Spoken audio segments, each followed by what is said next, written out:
আসসালামু আলাইকুম। নেপালের কাঠমান্ডু থেকে আপনাদের স্বাগত জানাচ্ছি আমি আল কাসির। নেপালে আজকে আমার দ্বিতীয় দিন। আজকে যাচ্ছি হচ্ছে পাটান দরবার স্কোয়ার।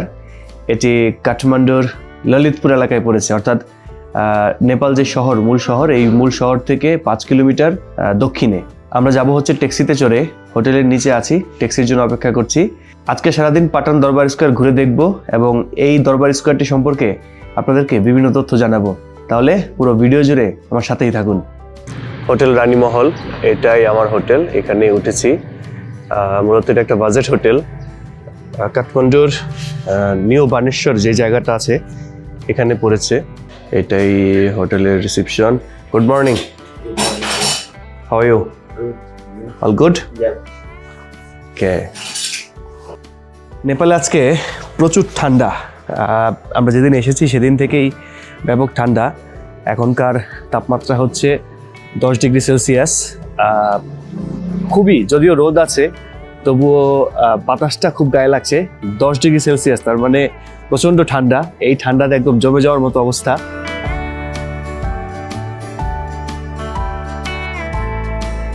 ইনড্রাইভ অ্যাপের মাধ্যমে ট্যাক্সি কল করেছি। হোটেল থেকে বেরিয়ে মেন রোডে চলে এলাম। আমাদের গাড়িও চলে এসেছে, চড়ে বসলাম। শুরু হলো পাটান দরবার স্কোয়ার উদ্দেশ্যে আমাদের যাত্রা।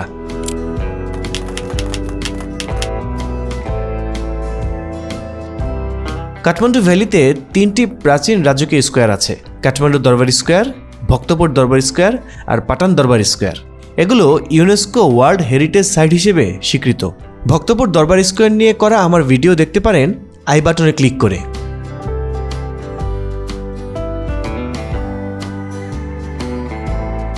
হোটেল থেকে মাত্র 10 মিনিট গাড়ি ড্রাইভ করে আমরা চলে এসেছি পাটান দরবার স্কোয়ারে। এটা ললিতপুরে পড়েছে। र हामीले नेपालको जय गीत सुन्यौं। सशस्त्रको सिपाही গাড়ি থেকে নামতেই নেপাল সেনাবাহিনীর একটা আয়োজন চোখে পড়ল। দারুণ আয়োজন, ভিন্ন রকম। নেপাল সেনাবাহিনীর প্রতিষ্ঠা বার্ষিকী উপলক্ষে এই আয়োজন। বক্তব্য, গান, নাচ সবই হলো। অংশ নিলেন সেনা সদস্যরাই। খানিকটা সময় এখানে কাটালাম।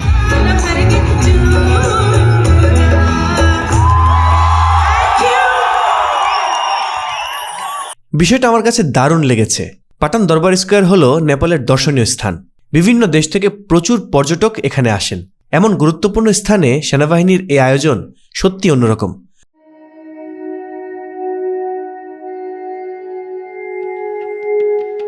চলুন শত বছরের পুরনো মন্দির, স্থাপত্য আর সংস্কৃতির শহর পাটান দরবার স্কোয়ার ঘুরে দেখি।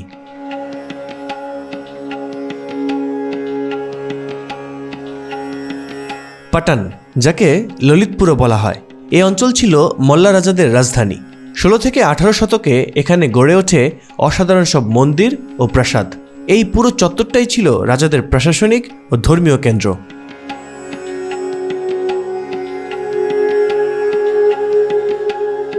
এই দরবার স্কোয়ারের প্রতিটি দালান লাল ইট দিয়ে তৈরি এবং প্রতিটি কোণায় ধর্মীয় বিশ্বাসের যে সিম্বল, সেই সিম্বলগুলো কিন্তু দেখা যায়।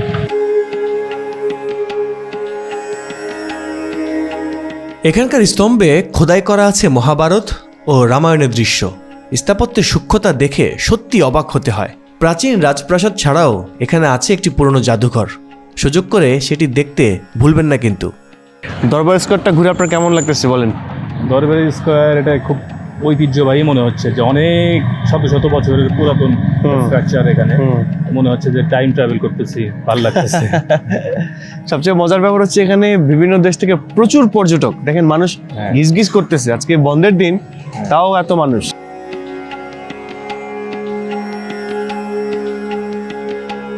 চারপাশে লাল ইটের প্রাসাদ, কাঠের নিখুঁত খোদাই আর প্রাচীন ঘণ্টাধ্বনি। এখানে দাঁড়িয়ে মনে হয় যেন সময় থেমে গেছে।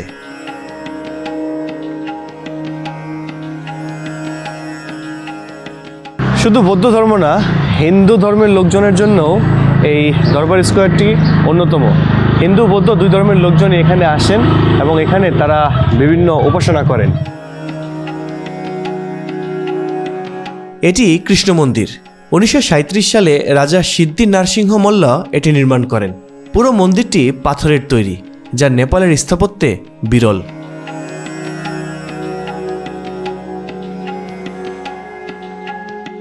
2015 সালে যে ভূমিকম্প হয়েছিল সেই ভূমিকম্পে এই পাটান দরবার স্কোয়ারটি বেশ ক্ষতিগ্রস্ত হয়েছিল।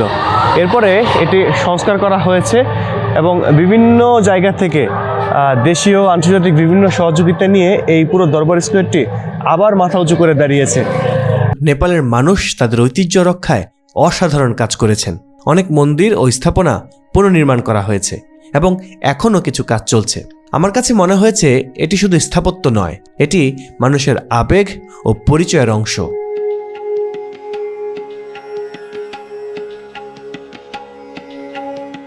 পাটান দরবার স্কোয়ার ঘুরে যেটা বুঝলাম সেটি হচ্ছে এই দরবার স্কোয়ারটি মল্লা যুগের অন্যতম নিদর্শন। এটি একই সাথে শিল্প, সংস্কৃতি এবং ধর্মীয় মিলনস্থল।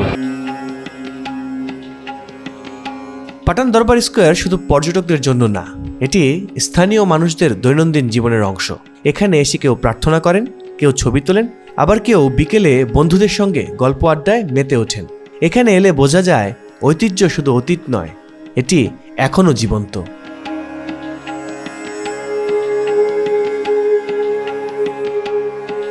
কিছু দরকারি তথ্য দিয়ে রাখি। পাটান দরবার স্কোয়ারে প্রবেশ ফি রয়েছে বিদেশি পর্যটকদের জন্য। সকাল বা বিকেলের আলো ছবি তোলার জন্য সবচেয়ে ভালো। কাছে রয়েছে ছোট ক্যাফে, যেখানে বসে কফি খেতে খেতে পুরো দরবার স্কোয়ার দেখা যায়।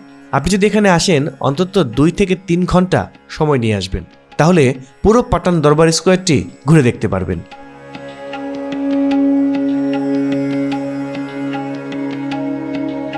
এই জায়গাটা আমার কাছে দারুণ লেগেছে। এখানে যতটা সময় ব্যয় করেছি পুরো সময়টাতে আমি আসলে মুগ্ধ হয়েছি। নেপাল সরকারকে ধন্যবাদ এত পুরনো একটা জায়গাকে এখন পর্যন্ত টিকিয়ে রাখার জন্য। আসলে ইতিহাস, ঐতিহ্য, সংস্কৃতি সম্পর্কে মানুষকে জানানোর জন্য এই স্থাপনাগুলো বা এই জায়গাগুলো সত্যি বিশাল বড় ভূমিকা রাখে। আমি দেখেছি বিভিন্ন দেশ থেকে পর্যটকরা এখানে এসেছেন এবং তারা এই পাটান দরবার স্কোয়ার সম্পর্কে জানার চেষ্টা করেছেন।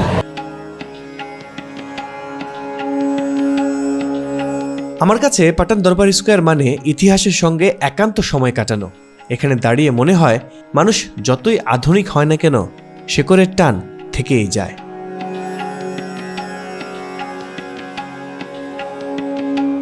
এই ছিল পাটান দরবার স্কোয়ার থেকে আমার আজকের ভিডিওতে। ভিডিওটি কেমন লেগেছে জানাবেন কমেন্টস বক্সে। দেখা হচ্ছে নতুন কোনো ভিডিওতে। ততক্ষণ পর্যন্ত ভালো থাকুন, সুস্থ থাকুন। আল্লাহ হাফেজ, আসসালামু আলাইকুম।